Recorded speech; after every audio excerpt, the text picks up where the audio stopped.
नमस्कार। आज हम एनसीईआरटी ज्योग्राफी क्लास 6 का चैप्टर नंबर 1 सौर मंडल में पृथ्वी स्टार्ट करेंगे, जिसमें आज हम निम्न टॉपिकों के बारे में पढ़ेंगे। पहला है खगोलीय पिंड, फिर तारा, नक्षत्र मंडल, ध्रुव तारा, ग्रह, सौर मंडल, सूर्य और सभी 8 ग्रह। आज इस लेक्चर में इतने ही टॉपिक के बारे में पढ़ेंगे। तो आइए लेक्चर को स्टार्ट करते हैं। सबसे पहले खगोलीय पिंड। खगोलीय पिंड के बारे में जान लेते हैं। खगोलीय पिंड क्या होते हैं? देखिए, सूर्य, चंद्रमा व अन्य वस्तुएं,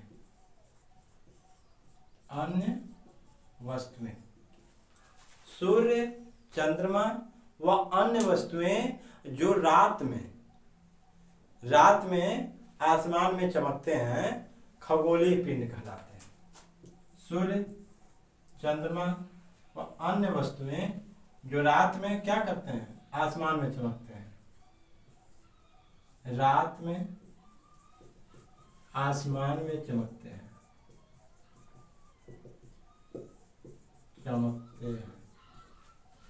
सूर्य, चंद्रमा तथा वे सभी वस्तुएं जो रात में आसमान में चमकते हैं, खगोलीय पिंड कहलाते हैं।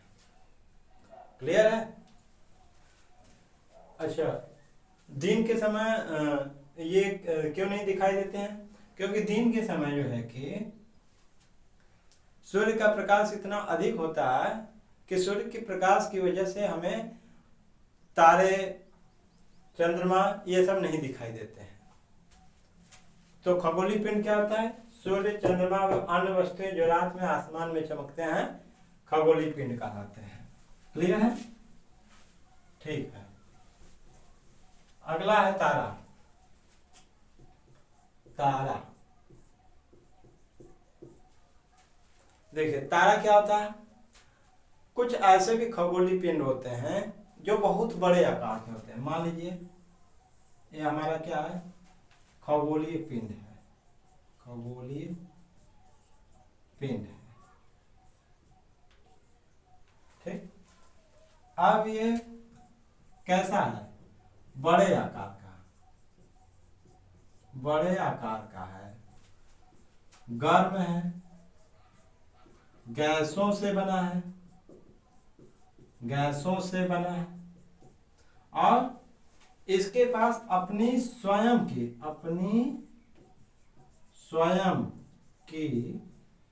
प्रकाश एवं ऊष्मा है। प्रकाश एवं ऊष्मा है, जिसको ये उत्सर्जित करते हैं।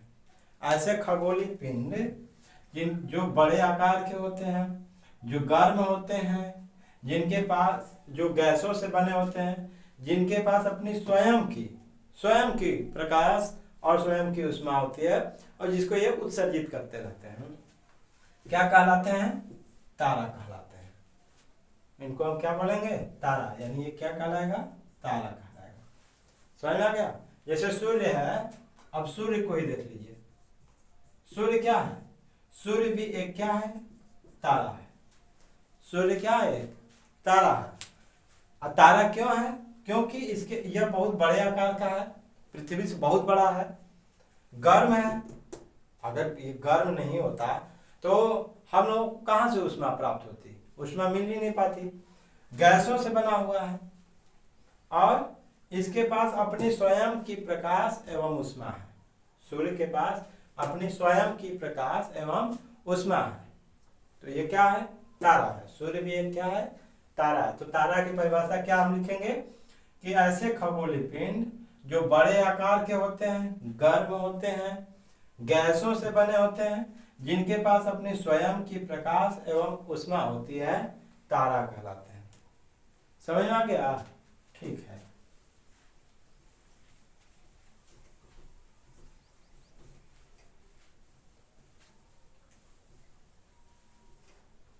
अब हम बात कर लेते हैं नक्षत्र मंडल की। नक्षत्र मंडल।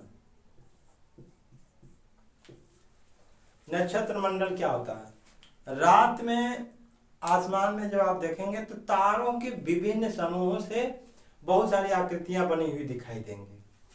मान लीजिए ये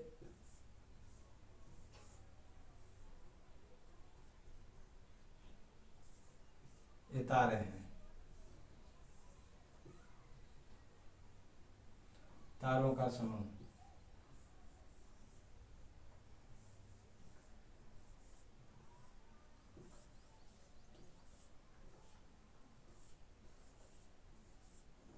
अब ये तारों का विभिन्न समूह है। क्या है ये? तारों का विभिन्न समूह द्वारा बनी आकृति। अब ये तारों का समूह है, तारों के विभिन्न समूहों से बनी हुई ये आकृति है। तो तारों के विभिन्न समूहों द्वारा जो बनी आकृति होती है उसी को हम क्या बोलते हैं? नक्षत्र मंडल बोलते हैं। क्या हम बोलेंगे? नक्षत्र मंडल। जैसे नक्षत्र मंडल में हम अगर बात कर रहे हैं तो अर्सा मेजर या बिग बियर, यह हमारा क्या एक प्रकार का नक्षत्र मंडल है। सप्तऋषि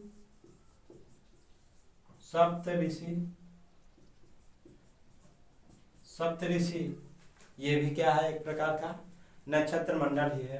तो तारों के विभिन्न समूहों द्वारा बनी आकृति हमारा क्या कहलाता है? नक्षत्र मंडल कहलाता है। जैसे अर्सा मेजर या बिग बियर, सप्तऋषि, ये क्या है? एक प्रकार के नक्षत्र मंडल ही है। आप आसमान में देखिए ना, बहुत सारे तारों के विभिन्न समूहों से बनी आकृति आपको दिखाई देंगी। वही आकृति हमारे क्या होते हैं? नक्षत्र मंडल कहलाते हैं। क्लियर है? भूगोल को आपको रटना नहीं है, जानना है कि नक्षत्र मंडल क्या होते हैं, कैसे मतलब किस तरह से बनते हैं। आपको जानना है कि कोई भी ज्योग्राफी में कोई चीज क्या है, रटना नहीं है। रटेंगे तो भूल जाएंगे। आप किसी भी टॉपिक को जो है कि भूगोल का कोई भी टॉपिक फिगर से अगर आप उसको समझते हैं तो वो कभी नहीं भूलेगा। तो नक्षत्र मंडल तारों के विभिन्न समूहों द्वारा बनी गई आकृति नक्षत्र मंडल कहलाती है। अर्सा मेजर या बिग बियर, सप्तऋषि इसी प्रकार का एक जो है कि नक्षत्र मंडल है। क्लियर है? चलिए अब हम बात कर लेते हैं किसकी? ध्रुव तारा की। किसकी? ध्रुव तारा। एक तारा ऐसा हमारे आसमान में स्थित है जो हमेशा उत्तर दिशा में ही मौजूद होता है, हमेशा उत्तर दिशा में मौजूद होगा। और आप ये जान लीजिए कि जिस समय इतना टेक्नोलॉजी विकसित नहीं हुई थी प्राचीन समय में, उस समय हमारे पूर्वज लोग इसी ध्रुव तारे की सहायता से दिशा का ज्ञान करते थे। तो ध्रुव तारा जो कहाँ स्थित होता है? उत्तर दिशा में स्थित होता है। इसको हम उत्तरी तारा भी बोलते हैं। उत्तरी तारा यानी उत्तर दिशा में जो तारा स्थित होता है उसे ध्रुव तारा कहते हैं या उत्तरी तारा कहते हैं। और प्राचीन समय में लोग इसी ध्रुव तारे की मदद से ही जो है कि दिशा का ज्ञान करते थे। ठीक, अब हम बात कर लेते हैं ग्रह की। ग्रह क्या होता है? देखिए, ऐसे खगोलीय पिंड आप आसमान में देखें तो ऐसे खगोलीय पिंड जिनके पास स्वयं की प्रकाश ना हो, ना ही स्वयं की ऊष्मा हो। उनके पास न तो स्वयं का प्रकाश हो, ना ही स्वयं की क्या हो? ऊष्मा हो, बल्कि वे तारों के प्रकाश से प्रकाशित हो। तारों के प्रकाश से उनको प्रकाश मिले, उनको ऊष्मा मिले, तो ऐसे खगोलीय पिंड ग्रह कहलाते हैं। जैसे पृथ्वी हमारा है, तो पृथ्वी क्या है? एक ग्रह है। क्यों ग्रह है? क्योंकि इसको ऊष्मा एवं प्रकाश किससे प्राप्त होता है? सूर्य से, और सूर्य एक तारा है। तो ऐसे खगोलीय पिंड जिनके पास ना तो स्वयं का प्रकाश है, पृथ्वी के पास अपना स्वयं का प्रकाश है ही नहीं, ना ही स्वयं की ऊष्मा है, बल्कि तारों के प्रकाश से प्रकाशित होते हैं, ग्रह कहलाते हैं। यानी मान लीजिए हमारा क्या है, एक खगोलीय पिंड है, खगोलीय पिंड मान लीजिए ये है। अब इसके पास न तो स्वयं का प्रकाश है, न तो स्वयं का प्रकाश है, न स्वयं की ऊष्मा है, न स्वयं की ऊष्मा है, ठीक। और ये तारों के प्रकाश से, किसके प्रकाश से, तारों के प्रकाश से प्रकाशित होते हैं। किसके प्रकाश से, तारों के प्रकाश से प्रकाशित होते हैं। तो ऐसे खगोलीय पिंड क्या कहलाते हैं, ग्रह कहलाते हैं। ऐसे खगोलीय पिंड क्या कहलाएंगे, क्या कहलाएंगे, ग्रह कहलाते हैं। देखिए ग्रह जो है, ग्रह यह बना किससे, ग्रह वह ग्रीक शब्द, ग्रीक शब्द प्लेनेटाई से बना है। ग्रीक शब्द किस, प्लेनेटाई से बना है, प्लेनेटाई। और प्लेनेटाई का मतलब होता है परिभ्रमक, परिभ्रमक, परिभ्रमक यानी चारों ओर घूमने वाला, चारों ओर घूमने वाला, ठीक। परिभ्रमक मतलब चारों ओर घूमने वाला। तो ग्रह ग्रीक शब्द प्लेनेटाई से बना है, जिसका मतलब होता है परिभ्रमक यानी चारों ओर घूमने वाला, ठीक। तो ग्रह की परिभाषा, जिसके पास न तो स्वयं का प्रकाश हो, न स्वयं की ऊष्मा हो, तारों के प्रकाश से प्रकाशित होते हैं, ग्रह कहलाते हैं। अब जैसे हम ग्रह के और डीपली जाए तो ग्रह सूर्य का चक्कर लगाते हैं। अब सूर्य का चक्कर कैसे लगाते हैं, मान लीजिए एक बैल है हमारा, एक खूंटे से बंधा हुआ है। तो जब ये खूंटे से बंधा होता है तो ये एक निश्चित पथ पर ही गति करता है। क्या करेगा, एक निश्चित पथ पर ही गति करता है। और ये बंधा के, अब जैसे ये तो रस्सी से बंधा है, तो ठीक उसी प्रकार से हमारा अगर ग्रह की बात कर लें और इसको अगर हम सूर्य की बात कर लें, तो ये जो ग्रह है इसके गुरुत्वाकर्षण बल से बंधा होता है। अगर गुरुत्वाकर्षण बल इसका अधिक नहीं होता, तो जितने भी सूर्य का गुरुत्वाकर्षण बल अगर अधिक नहीं होता, तो सौरमंडल के जितने भी ग्रह हैं वो इससे मुक्त हो जाते हैं, फिर सौर परिवार बनता ही नहीं।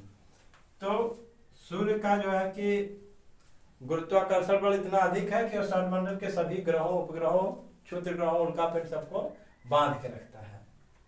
तो ग्रह ऐसे खगोलीय पिंड जिनके पास न तो स्वयं का प्रकाश, न स्वयं की ऊष्मा, जो तारों के प्रकाश से प्रकाशित होते हैं, ग्रह कहलाते हैं। ग्रह ग्रीक शब्द प्लेनेटाई से बना है, जिसका अर्थ परिभ्रमक यानी चारों ओर घूमने वाला होता है। अब ग्रह सूर्य के चारों ओर घूमता है, घूमता है ना, तो ये हमारा क्या कहलाएगा, ग्रह होता है, ठीक। अब हम सौर मंडल की बात कर लेते हैं। सौर मंडल,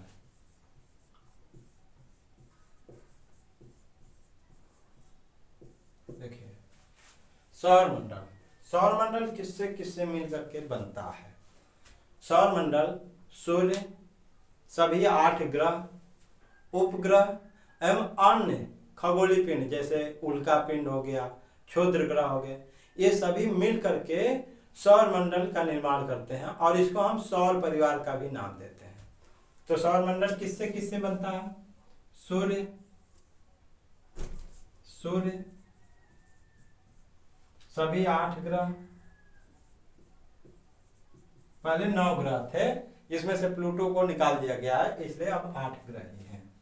सूर्य, सभी 8 ग्रह, उपग्रह एवं अन्य खगोलीय पिंड जैसे उल्का पिंड हो गया, क्षुद्र ग्रह हो गया, ये सभी मिल करके किसका निर्माण करते हैं, सौर मंडल का निर्माण करते हैं और इसको हम बोलते हैं सौर परिवार, सौर परिवार। अब जैसे एक परिवार कैसे बनता है, जिसमें दादा हो, दादा दादी, मम्मी पापा,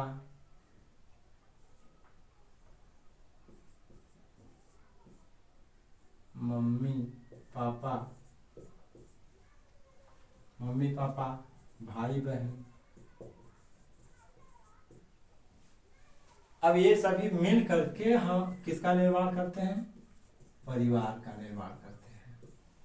तो उसी प्रकार से सौरमंडल का भी निर्माण कैसे होता है, जिसमें सूर्य हो, सभी 8 ग्रह हो, उपग्रह हो, उल्का पिंड, क्षुद्र ग्रह, ये सभी मिल करके तब जाकर के सौरमंडल का निर्माण करते हैं। और सौरमंडल को हम सौर परिवार का भी नाम देते हैं। समझ में आया? सौरमंडल सूर्य, सभी 8 ग्रह, उपग्रह, उल्का पिंड एवं क्षुद्र ग्रह सभी मिल करके सौरमंडल का निर्माण करते हैं, जिसको हम सौर परिवार कहते हैं। क्लियर है? चलिए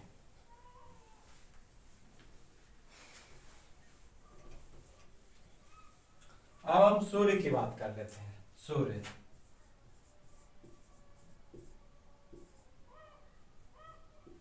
सूर्य,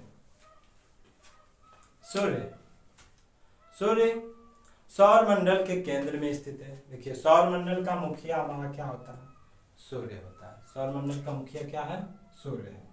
तो सूर्य कहाँ स्थित होता है, सौर मंडल के केंद्र में, सौर मंडल के केंद्र में स्थित होता है।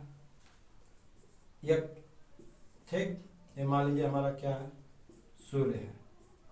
और ये कहाँ स्थित है, सौर मंडल के केंद्र में। पहला सौर मंडल के केंद्र में, और ये कैसा है, बहुत बड़ा है, बहुत बड़ा। तीसरा गर्म है, कैसा है, गर्म है, गैसों से बना है। किससे बना है सूर्य हमारा, गैसों से बना है। और इसके पास अपनी स्वयं की प्रकाश एवं ऊष्मा है, स्वयं की प्रकाश एवं ऊष्मा है। और इसका जो खिंचाव बल होता है या गुरुत्वाकर्षण बल, इससे सौरमंडल को बांधे रखता है। इसका खिंचाव बल इससे सौरमंडल को क्या करता है, बांधे रखता है। और ठीक, तो सूर्य सौरमंडल के केंद्र में स्थित है, बहुत बड़ा है, गर्म है, गैसों से बना है। इसके पास अपनी स्वयं की प्रकाश एवं ऊष्मा है। और इसका जो खिंचाव बल या गुरुत्वाकर्षण बल है, इससे इसका जो खिंचाव बल या गुरुत्वाकर्षण बल है, इससे सौरमंडल को बांधे रखता है। ठीक, और सूर्य भी हमारा क्या है, तारा है। क्यों तारा है, क्योंकि इसके पास अपने स्वयं की प्रकाश एवं ऊष्मा है, जिसको यह उत्सर्जित करता रहता है। अब हम सभी 8 ग्रहों के बारे में पढ़ लेते हैं। सभी 8 ग्रह,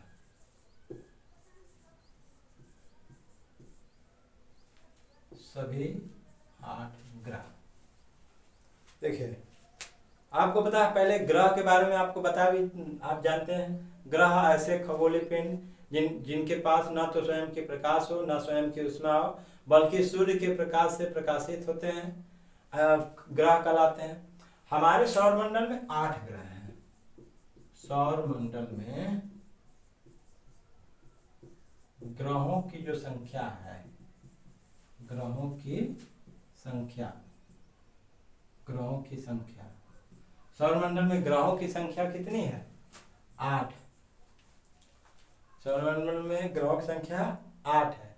पहले 9 थे, प्लूटो, लेकिन प्लूटो को सन 2006 में जो है कि इसको निकाल दिया गया। तो अब जो है कि 8 ही ग्रह हैं। अगर हम बात करें सूर्य से दूरी के हिसाब से, सूर्य से दूरी के अनुसार ग्रह, सूर्य से दूरी के अनुसार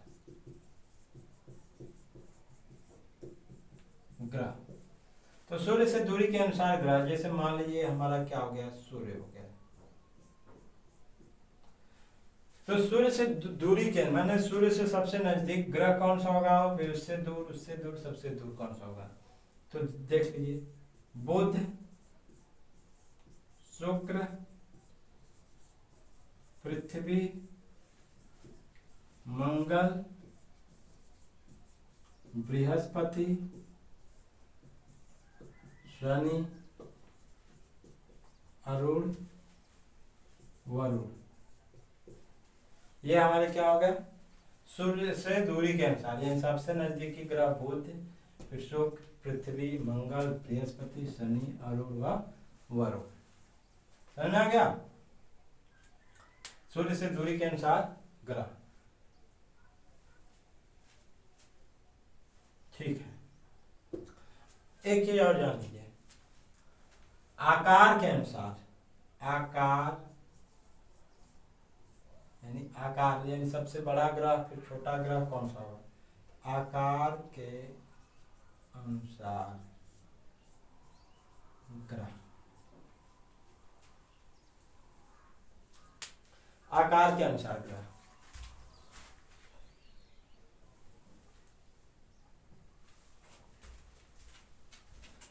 आकार के अनुसार ग्रह, आकार के अनुसार ग्रह। आकार के अनुसार ग्रह मतलब सबसे बड़ा ग्रह, फिर छोटा ग्रह, फिर उससे छोटा, फिर सबसे छोटा। तो आकार के अनुसार ग्रह जो है, सबसे बड़ा ग्रह पहले होगा बृहस्पति, शनि, अरुण, वरुण, पृथ्वी, शुक्र एवं मंगल। आकार के अनुसार ग्रह, तो आकार के अनुसार ग्रह बृहस्पति, शनि, अरुण, वरुण, पृथ्वी, शुक्र व मंगल। अब देखिए, इसी में आप आंतरिक ग्रह और बाह्य ग्रह के बारे में भी जान लीजिए। आंतरिक ग्रह, आंतरिक ग्रह किसको कहते हैं, जो बुध, शुक्र, पृथ्वी, मंगल, ये इतना जो 4 ग्रह हो गए, बुध, शुक्र, पृथ्वी व मंगल, इनको हम बोलते हैं आंतरिक ग्रह। आंतरिक ग्रह, इनको हम क्या बोलते हैं, आंतरिक ग्रह। और ये जो हमारे बृहस्पति, शनि, अरुण व वरुण, ये जो 4 ग्रह होते हैं, इनको हम बोलते हैं बाह्य ग्रह। बाह्य ग्रह, बाह्य ग्रह समझ में आ रहा है। आंतरिक ग्रह बुध, शुक्र, पृथ्वी, मंगल। बाह्य ग्रह बृहस्पति, शनि, अरुण व वरुण। मंगल और बृहस्पति के बीच में ही क्षुद्र ग्रह की पट्टी पाई जाती है। मंगल एवं बृहस्पति के बीच में क्षुद्र ग्रह की पट्टी पाई जाती है, और यही क्षुद्र ग्रह की पट्टी आंतरिक ग्रह को और बाह्य ग्रह को विभाजित करता है। एक चीज और जान लीजिए, जो